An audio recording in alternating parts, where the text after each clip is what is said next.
எம்என்சிஏ boys versus girls match ஆரம்பிச்சு டாஸ்ல girls win பண்ணி பவுலிங்கை choose பண்றாங்க. அப்புறம் கேர்ள்ஸ் கிட்ட தியோவும் ரங்கனும் ஒரு ஸ்பீச்சை போட்டு களத்துல இறங்குறாங்க. இந்த பக்கம் மாத்தையனும் எல்லாரும் சொங்கி மாதிரி உட்காந்துருக்கத பார்த்து வேலு கிட்ட ஒரு கேப்டனா அவங்கள பூஸ்ட் பண்ணுடான்னு சொன்னா, அதெல்லாம் ஒன்றும் தேவையில்லை, இது ஈஸியான மேட்ச் தான், நீ ஃப்ரீயா விடு, அவங்களே பாத்துக்குவாங்கன்னு சொல்றான். அப்புறம் ரிஷியும் வேலுவும் ஓப்பனிங் இறங்க, கல்யாணியும் ஃபர்ஸ்ட் ஓவர் போட ரிஷியும் ஃபர்ஸ்ட் பாலே 4 ஸ்டார்ட் பண்ணி அடுத்தடுத்து 4 6 ரெண்டு பேரும் மாறி மாறி அடிக்க 3 ஓவருக்கு 38 ரன் அடிச்சிருக்காங்க. அப்ப தியோ ஓவர் போட ரிஷியும் சிங்கிள்ஸ் எடுக்கலாம்னு பார்த்தா வேலு வேணும்னே ஓடாம இருந்ததுனால ரிஷி ரன் அவுட் ஆகுறான். இதனால கடுப்புல வந்து ஈஸியா ஓடி இருக்கலாம்னு கத்துனா அதான் அவுட் ஆயிட்டேல, மூடிட்டு போடான்னு சொல்றான். அடுத்து பாண்டா உள்ள வர அவனுக்கும் வேலுக்கும் சிங்கிள்ஸ் எடுக்கிறதுல பெரிய பிரச்சனையே போய்கிட்டு இருக்கு.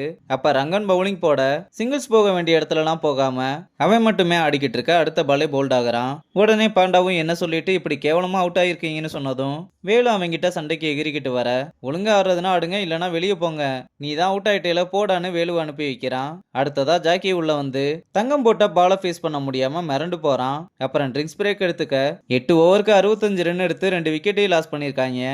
மாத்தையனும் உள்ள வந்து நம்ம வின் பண்ணணும்னா கண்டிப்பா நம்மளுக்கு 180 ரன்னுக்கு மேல தேவைன்னு சொல்ல, அதை அவங்கிட்ட சொல்லு, பால தின்னுகிட்டு இருக்கான், நீங்க மட்டும் என்ன பண்ணீங்க, ரிஷி மட்டும் தான் அடிச்சிருக்கான், இதுக்கு தான் இவங்கள வேணாம்னு சொன்னேன், இப்ப தலைமையில ஏறி உட்கார்றாங்க பாரு, உங்களால ஜெயிக்க முடியலன்னு தானே எங்களை கூப்பிட்டீங்கன்னு மாறி மாறி பேசிக்கிட்டு இருக்க, டேய் சண்டை போட இது நேரம் இல்ல, போய் ஜாலி ஆடுங்கடான்னு சொல்றான்.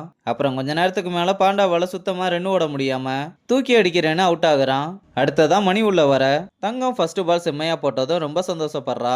மணியும் கடுப்புல அடுத்து போட்ட 2 பாலுமே 6 4 அடிக்கிறான். இதனால ரங்கனும் தங்கத்துக்கிட்ட வந்து உன் எமோஷன்ஸ் எல்லாம் கிரவுண்டுக்கு வெளியே வச்சுக்கோன்னு அட்வைஸ் பண்ணி நல்லா போட சொல்ல, அவளும் ரங்கன் சொல்றதை கேட்டு எமோஷன்ஸை கண்ட்ரோல் பண்ணி அடுத்து போட்ட பால்ஸ் எல்லாத்தையுமே டாட் எடுக்கிறா. இதனால 13 ஓவர் முடிவுல 4 விக்கெட்டை லாஸ் பண்ணி 99 ரன்ஸ் எடுத்திருக்காங்க.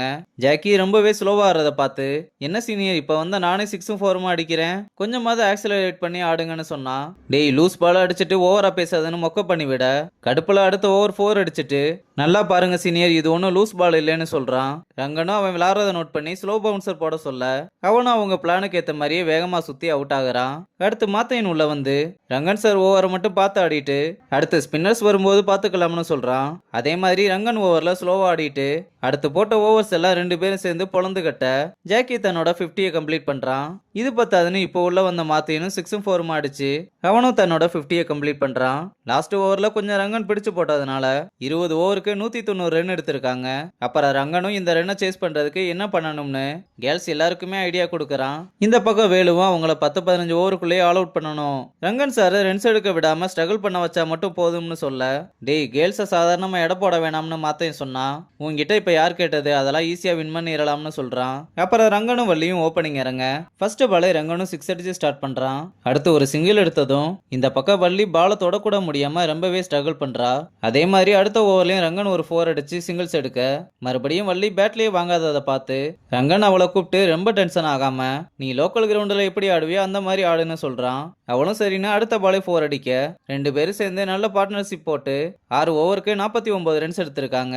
வேலும் நம்ம பசங்களை பிடிச்சு ஓவரா பேச, உங்களோட ஈகோவுக்காக ஜூனியர்ஸுக்கெல்லாம் பவுலிங் கொடுக்காம இருந்தா இப்படிதான் நடக்கும், என்ன பண்றது கேப்டன்சி சரியில்லைன்னு மாறி மாறி குறை சொல்லிக்கிட்டு இருக்க, போது நிறுத்துங்கடா, இவங்க பார்ட்னர்ஷிப்பை பிரேக் பண்ணி ஆகணும், ஒவ்வொருத்தனும் உங்களோட ஈகோவை வெளியே விட்டுட்டு வந்தா ஜெயிக்கலாம்னு சொல்றான். அப்புறம் சரின்னு வீராவுக்கு ஓவர் கொடுத்தா அவனோட ஓவர்லயும் ரங்கன் அடி பொழக்கிறான். அடுத்து வள்ளியும் ஸ்ட்ரைக்குக்கு வந்து ஒரு 4 அடிக்க அடுத்த பாலை தன்னோட விக்கெட்டையே லாஸ் பண்றா.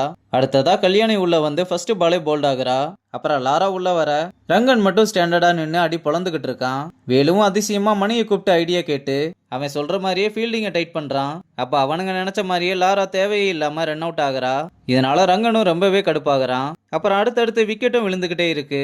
இதனால 123 ரன்னுக்கு 5 விக்கெட் விழுந்திருக்கும் போது தியோ உள்ள வர ஓவருக்கு 10 ரன் தான் அடிக்கணும், கூலா விளாடுன்னு சொல்றான். தியோவும் அதுக்கேற்ற மாதிரியே லூஸ் பாலை மட்டும் டார்கெட் பண்ண 2 பேரும் ரொம்ப நல்லா ஆடிக்கிட்டு இருக்காங்க. ஆனா இந்த பக்கம் பசங்களும் இந்த மேட்சை வின் பண்ணியே ஆகணும்னு எல்லாருமே சேர்ந்து விளையாட ஆரம்பிக்கிறாங்க. வேலுவும் வந்து வீராவுக்கு அட்வைஸ் பண்ணிட்டு போக தியோவும் தன்னோட விக்கெட்டை லாஸ் பண்றா. இதனால ரங்கன் மட்டும்தான் உள்ள ஸ்டேடியா நின்று 6 4 அடிச்சுக்கிட்டு இருக்கான். ஃபைனலா லாஸ்ட் ஓவரை மாத்தையன் போட 6 பாலுக்கு 4 ரன் அடிக்கணும். ஆனா ஃபர்ஸ்ட் 2 பாலுமே டாட் எடுக்க இதனால ரங்கனும் தங்கத்தை கூப்பிட்டு அட்வைஸ் பண்றான். அவளும் அடுத்த பால் பேட்ல வாங்கினதுமே ரங்கனுக்கு ஸ்ட்ரைக் கொடுக்கணும்னு ஓட ஆரம்பிக்க ரங்கனும் வேற வழி இல்லாம ஓடி ரன் அவுட் ஆகுறான். ரங்கனை விக்கெட் எடுத்ததுனால பாய்ஸ் எல்லாருமே சேர்ந்து பயங்கரமா செலிப்ரேட் பண்றாங்க. தங்கமும் தன்னாலதான் அவுட் ஆயிட்டாருன்னு சாரி கேட்க ரங்கனும் பரவாயில்ல நீ ஆடுன்னு சொல்றதோட இந்த எபிசோட முடிச்சிருக்காங்க.